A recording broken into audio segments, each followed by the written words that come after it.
Hey everyone, glad to be back here today. We're going to talk about what are the best areas to focus on in your GIS career.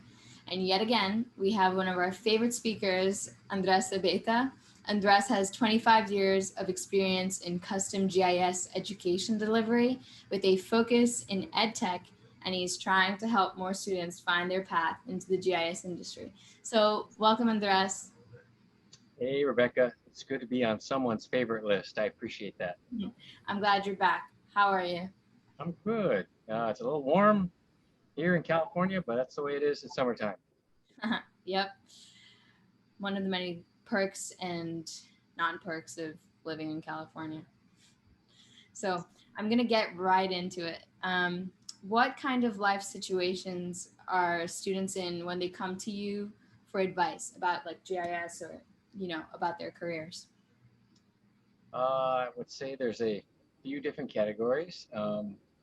First is I give presentations to student groups that are maybe like junior, senior year. They might be in environmental studies organization or geography organization. And I get to talk to them about what it's like being in industry and this transition from school to industry.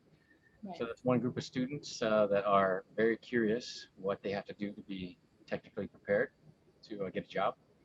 Another one is someone that works in industry and wants just a couple classes to kind of keep up with the tech. And the last one is someone that is having a hard time either getting a job in their area or wants to change jobs altogether. And somehow they get out about GIS and say, that seems pretty cool and interesting. And so they want to kind of reinvent themselves a little bit with a technical focus in GIS. So all those people are welcome to contribute to an awesome community of people that develop GIS applications and make geographic decisions. Wow, that must be really hard for people to be in a situation like that because I've always feared that as well, to get out of college and not realize what I'm going to do, what I'm going to be doing after doing like a 4-year degree. Yeah, so I bet it must be frustrating for those people. Yeah, So I get a lot of students that come to us and then they think, I'm about to graduate now. How do I get a job? And I wish they would have come to me a little bit earlier, sophomore or junior year, because I think you should be eyeballing what it's going to take to get a job before you graduate, because there's some things that you can do. It's like a lot of things. Prepare along the way, and you'll be better off. Uh, so you'll you're not alone when you're worried about getting a job right at the end, because maybe the school hasn't really given you enough career service opportunities to help you get grounded. yeah, absolutely. Um, what would you recommend? Like, what is the mindset that a student needs to have a GIS advancement? Like, what do you think they should be thinking of? When I first got my degree, we drew maps on the computer. It was all digitizing, drawing Right. points, lines, and polygons, and making records in the database. So we were in the data creation generation a couple decades ago. But now there's a lot of data there. So it's not about learning where to put the north arrow, what font to put on a map, and printing it and putting it on the wall as a printout. A lot nowadays, the most marketable people are the ones that can make the map system.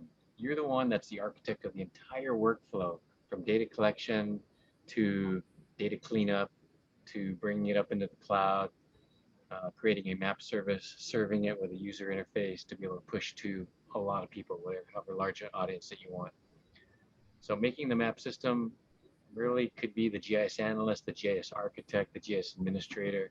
That's where the best opportunities are for advancement, salaries, and really those type of people are pivotal in every organization they're in. Nobody wants to lose that person because they're so essential to everything that goes on with their GIS systems.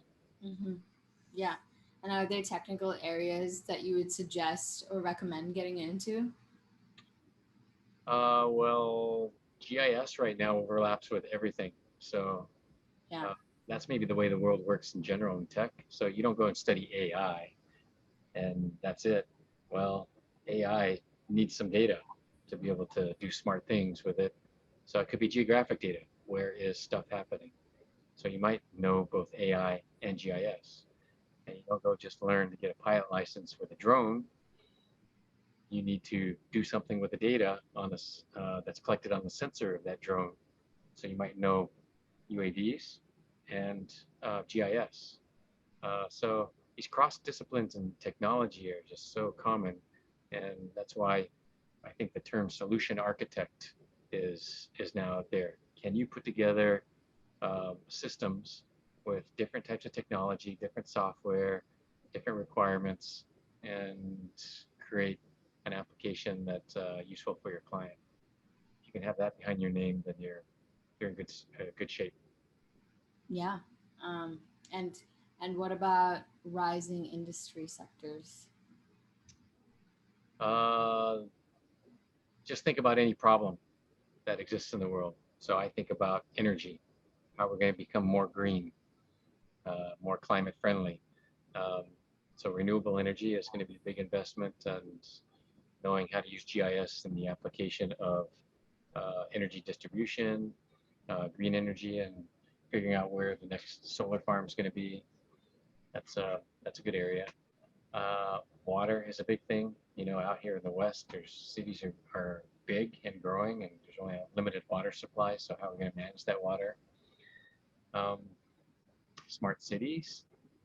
So there's the whole area called geodesign and how you apply smart geographic principles in the design of where people live and make it a more habitable and pleasant place to be, community to live in. Um, and recently, like with COVID, you probably heard like, hey, we can't uh, build enough cars because we don't have certain chips on the cars because the supply chain has been interrupted, Right. and we don't have boats coming across with those particular supplies. So that's going to be an ongoing issue. I think um, that if I had like all the time in the world, I'd really study that heavily and figure out ways to map that out, just really be a good specialist in that area because everybody needs goods and products. So people that manage its distribution of that want to know where is that along the way before it gets put to um, uh, the commercial sector for consumption. Yeah. Wow. That is very interesting. And I've heard you talk about self branding a lot. So I really want to know, what is this? Self-branding. You are a product. You're the best person to sell yourself as a product, Rebecca. I can't sell you as well as you can. Yeah. Uh, but you need to do it. So Absolutely. uh, you have one of the best tools in the world right now with LinkedIn and having a profile that's multimedia-ish, and you can put everything from links to articles to graphics, videos. And yet, people, when they apply to a job to me, they send me something on a piece of paper that's pretty much black text on a white page that is the same thing I would have submitted via typewriter 25 years ago. So you're not taking advantage of the new digital tools that you have to show a hiring manager like me um, very quickly in 30 seconds. Are you able to market yourself? If you can, I'm interested. If it's really weak, I'm less interested because now how am I going to expect you to sell and market and produce stuff in Right. our company? So I would turn that question around to you and thinking about like LinkedIn profiles, like how much time have you spent on your LinkedIn profile, you know, as you were just coming out of school? Um, when I was just coming out of high school, none. But honestly, recently I've been spending a lot of time on it because I know it it really matters because that's where you can get recruited easily too.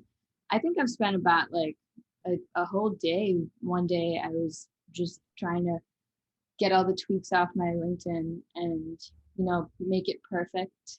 Not perfect, but you like, more me, because I feel like it really does matter, and you're right about that. But I know a lot of kids don't really, care about their LinkedIn profiles because it doesn't matter unless you graduate to them. I said if I did a survey of people your age coming out of school and asked them how much time they would put in there, probably high school kids 5 minutes, college graduates an hour. Load my latest picture of me at happy hour next to the beach and 2 jobs I had, an internship and my degree, and that's it. And you're on the right track if you spent a whole day on your profile because there's so much you can put on there, and it Yeah. shows. When I see that you put time into that and uh, have represented your work, now you just saved me as a hiring manager a lot of time. Do you want to make me work to find out about you, or do you want to make it easy for me to find out about you? Yeah, That's the absolutely. question. Very right. Thank you for those insights. That was very helpful. I'm sure every student watching this would be, very interested in what you have to say. So I'm sure everyone got a takeaway from it. And for all of you interested about what Andres does, Andres has a website called Bootcamp GIS, and he talks about, he has a lot of courses and articles that you can read about the GIS industry. So if you're interested, do go check it out. It will be linked in the description below. So thank you, everyone. Have a good day. Thanks, Rebecca, for having me. It was a pleasure.